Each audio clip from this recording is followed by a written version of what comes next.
ልብ ለልብ መግባባት ይባላል። ሚስጥር መነጋገር ላይ የቆመ አይደል። ውስጥ ለውስጥ ስንተዋወቅ የሚመሰረት ግንኙነት አለ። ከሰዎች ጋር ባለን ግንኙነት 5 ደረጃዎች አሉ። በዚህ መልኩ የተመሰረተ ጓደኝነት በ3 ነገሮች ይፈተናል። እዚህ ጋር ዩቲዩብ ላይ እዚህ ጋር ነው ማለት ነው። አይ እንዴት ናችሁ? ጓደኝነት እናወራለን በዚህ ቪዲዮ እና ጓደኝነት ለእናንተ ምንድን ነው? ጓደኝነት ለኔ ልብ ለልብ መግባባት ነው ብዬ አስባለሁ። 2 ሰዎች ይኖራሉ። እነዚህ 2 ሰዎች ግንኙነታቸው ሚስጥር መነጋገር ላይ ሲቆም ሳይሆን እነሱ እርስ በርሳቸው ሲተዋወቁ የሚኖራቸው ግንኙነት ጓደኝነት። ለምሳሌ እኔና እናንተ ጓደኞች ብንሆን እኔ እናንተን ሳውቃችሁ እናንተ ደግሞ እኔን ስታውቁኝ ውስጥ ለውስጥ ስንተዋወቅ የሚመሰረት ግንኙነት አለ። ለምሳሌ የሆነ ነገር ላደርግ እችላለሁ እኔ፣ እናንተ ደግሞ ልታደርጉ ትችላላችሁና ሰዎች እኛን ሲያዩን ከምናደርገው ነገር ተነስተው እኛን ያብራሩናል። ኦኬ ብሩክ እንደዚህ ነው ብለው ሊሉ ይችላሉ ሌሎች ሰዎች።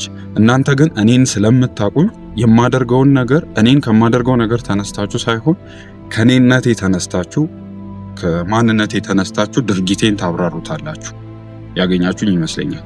እና ይሄ ልብ ለልብ መግባባት ይባላል። ልብ ለልብ መታወቅ ይባላል። እና ጓደኝነት ልብ ለልብ መግባባት ነው። ይሄ ልብ ለልብ መግባባት ደግሞ ሚስጥር መነጋገር ላይ የቆመ አይደለም። ሚስጥር መነጋገር ግን ይኖርበታል። ሚስጥር ስለተነጋገረን ከሰዎች ጋር ጓደኞች ሆነናል ማለት አይደለም። ተገደን ሚስጥር ልናወራ ልንነጋገር እንችላለን ከሰዎች ጋር። ሚስጥር አውርተናል ማለት ግን ጓደኞች ሆነናል ማለት አይደለም። በየልብ ጓደኝነት ውስጥ ወይም በጓደኝነት ውስጥ ግን ሚስጥር መነጋገር ይኖርበታል። ሚስጥር መነጋገር ላይ ባይቆም እንኳ የተያዘው ጓደኝነት ነውና ሚስጥር አለመነጋገር አይቻልም። ከሰዎች ጋር ባለን ግንኙነት 5 ደረጃዎች አሉ። የመጀመሪያው ከሰዎች ጋር እንተዋወቃለን። ከነዚህ ሰዎች ጋር ያለን ግንኙነት የትውውቅ ብቻ ነው። ስም ለስም እንተዋወቃለን፣ መልክ ለመልክ እንተዋወቃለን። ምናልባት ስማቸውን ብቻ ነው የምናውቀው የነዛን ሰዎች፣ መልካቸውን እናውቃለን። ከዚህ የዘለለ ግንኙነት የለንም። ሰላም እንባባለን ወዘተ። ሁለተኛው ደግሞ ምንድነው? ከመተዋወቅ ያልፍና መግባባት ይመጣል። ይሄ መግባባት ሲኖር ሰላምታ ከመለዋወጥ ያለፈ ጥቂት ልናወራ እንችላለን፣ ጥቂት ጊዜ ልናሳልፍ እንችላለን። 3ኛው ደረጃ ላይ ደግሞ የሚሆነው ከዛ ሲያልፍ መቀራረብ ሲመጣ ምን ይመሰረታል? ወዳጅነት ይመሰረታል።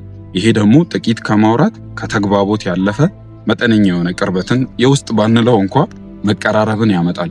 ይሄ መቀራረብ ደግሞ ወዳጅነትን ይፈጥራል፣ የወዳጅነት ግንኙነትን ይፈጥራል። ፍሬንድስ የምንለው ማለት ነው። እና ከዛ በኋላ የቅርብ ወዳጅነት ይፈጠራል። ከየቅርብ ወዳጆቻችን ጋር ምን አይነት ግንኙነት ነው የሚኖረን? ከመቀራረብ እና ደግሞ አብሮ ጊዜ ከማሳለፍ ያለፈ መጠነኛ የሆነ የውስጥ ለውስጥ ትውውቅ ይኖረናል። ይሄ መጠነኛ የሆነ የውስጥ ለውስጥ ትውውቅ ደግሞ ሰፋ ያለ ጊዜ እንድናሳልፍ፣ እርስ በርስ እንድንተሳሰብ፣ አብሮ ከመጫወት አብሮ ጊዜ ከማሳለፍ ያለፈ እንድንተሳሰብ፣ ለዛ ሰው ቦታ እንዲኖረን ያደርገናል። ክሎዝ ፍሬንድስ እንለዋለን። ይሄን በመጨረሻ ደግሞ የልብ ጓደኝነት፣ የልብ ወዳጅነት ይኖራል።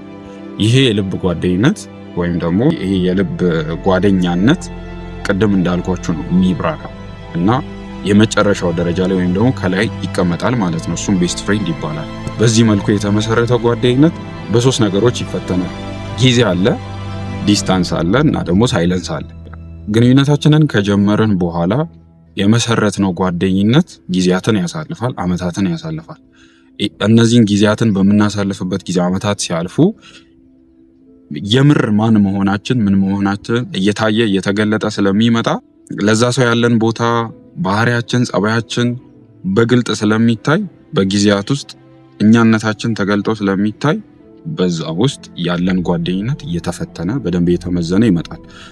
ከዛ ቀጥሎ ደግሞ በዚህ መካከል ዲስታንስ የሚፈጠር ከሆነ ያንን ዲስታንስ የምናሳልፍበት መንገድ ከሰዎች ጋር ወይም ከጓደኛችን ጋር ቶሎ ቶሎ ማንገናኝ ከሆነ የቦታ ርቀት የሚፈጠር ከሆነ ያ የቦታ ርቀት እኛን ያራርቀናል ወይ ያለንን ቅርበት ያራርቀዋል ወይ የሚለው ጥያቄ ይመጣል። እንደዛ የሚያደርግ ከሆነ ጓደኝነታችን ይፈተናል። ተፈትኖ ምናልባት በዛ ሊወድቅ ይችላል እና ለዛ ዲስታንስ ለዛ ርቀት የምንሰጠው ምላሽ በመደዋወል ሊሆን ይችላል። በተሻለ መጠን በአካል ለመገናኘት በመሞከር ሊሆን ይችላል። የምንሰጠው ምላሽ ያንን የመራራቅን ፈተና እንድናልፈው ያስችለናል ማለት ነው። ሜሪ ፈለቀ በጠበኛ እውነቶች በተሰኘው መጽሐፏ ላይ ነው ምናለች?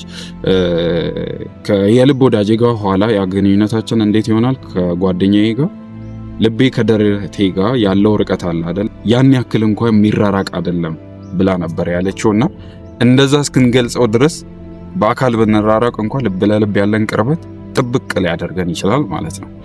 ሶስተኛውና የመጨረሻው ደግሞ ምንድነው? ዝምታ ነው። በዚህ መካከል 24 ሰዓት አናወራም አይደለ? የያዝነው ጓደኝነት ነው፣ ጓደኞች ነንና ስለዚህ በማናወራበት ጊዜ ወይም ደግሞ ላለማውራታችን አንዳንዴ በአካል ላለመገናኘታችን የምንሰጠው ምላሽ አለ። ያ የምንሰጠው ምላሽ ወይም ደግሞ ያንን ዝምታ የምንረዳበት መንገድ ጓደኝነታችንን እንድንቀጥልም እንዳንቀጥልም ምክንያት ሊሆነን ይችላል ማለት ነው። ያንን በምንሰጠው ምላሽ ወይም ደግሞ ያ ዝምታ ጓደኝነታችንን ሊፈትነው ላይፈትነውም ይችላል። ስለዚህ በዚህ መካከል ደግሞ በእነዚህምና በሌሎች ምክንያቶች ጓደኝነት ተፈትኖ ሊወድቅ ይችላል።